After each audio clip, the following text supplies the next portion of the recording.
মাত্র ৩টে সূত্র ব্যবহার করে আমেরিকা প্রত্যেকটি দেশের নিজস্ব ফ্রিডম কেড়ে নিচ্ছে।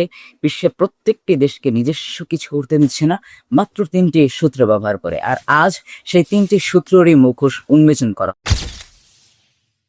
হবে। সেই সূত্রের প্রথমটি হচ্ছে ডলার। এবার যদি আপনি বুঝতে চান ডলার কিভাবে, তাহলে আপনাকে চলে যেতে হবে 1944 সালে, অর্থাৎ দ্বিতীয় বিশ্বযুদ্ধ যখন শেষ। ইউরোপ ধ্বংসস্তূপে পরিণত হয়েছে, সমস্ত দেশ ধ্বংসস্তূপে পরিণত হয়েছে, এবং সেই বছরই আমেরিকার ব্রিটেন উডস শহরে বিশ্বের 44টি দেশের প্রতিনিধি জমা হলো এবং তারা একটি গোপন বৈঠকে বসলো। গোপন বৈঠকে একটি প্রশ্ন পুরো টেবিলে ঘোরাফেরা করছিল যে কে বানাবে সেই কারেন্সি এবং কে তৈরি করবে সেই সিংহাসন যার মাধ্যমে বিশ্বের পরবর্তী দিনগুলো নিয়ন্ত্রণ করা হবে। এবং সকলের চোখ আটকে গেল আমেরিকার দিকে। বিষয়টা খুবই পরিষ্কার, কারণ তৎকালীন আমেরিকায় ছিল বিশ্বের 80% শক্তির অধিকারী। এবার আমেরিকার দিকে আটকানোর পরে বিশ্বের সমস্ত দেশগুলো একটি সূত্র আমেরিকাকে ধরিয়ে দিল, তোমার ডলারের মাধ্যমে বিশ্বের পরবর্তী কারেন্সিগুলো তুমি নিয়ন্ত্রণ করবে, ঠিক আছে, বাট ডলারের মান নির্ধারণ করা হবে কিসের মাধ্যমে?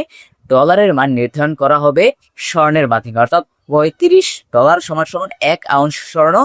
এই নীতিমালা নির্ধারণ করে দেওয়া হলো সেই বৈঠকে বসেই। বাট এই খেলাটি আর কতদিনই চালাবে তারা? ঠিক 27 বছর পর, অর্থাৎ 1971 সালে এই খেলাটি শেষ হলো। তৎকালীন ভিয়েতনাম এবং আমেরিকার যুদ্ধে আমেরিকা শত শত ডলার ব্যয় করছিল এবং আস্তে আস্তে সমস্ত দেশগুলো বোঝা শুরু করলো এবং সমস্ত দেশ আমেরিকার ডলার আমেরিকাকে ফিরিয়ে দিল এবং বলতে শুরু করলো, হ্যাঁ, আমাকে আমার স্বর্ণ ফেরত দাও। ঠিক এটা বুঝেই আমেরিকা কি করলো? আমেরিকা তাদের ডলার থেকে স্বর্ণের নীতি নির্ধারণটা সরিয়ে দিল।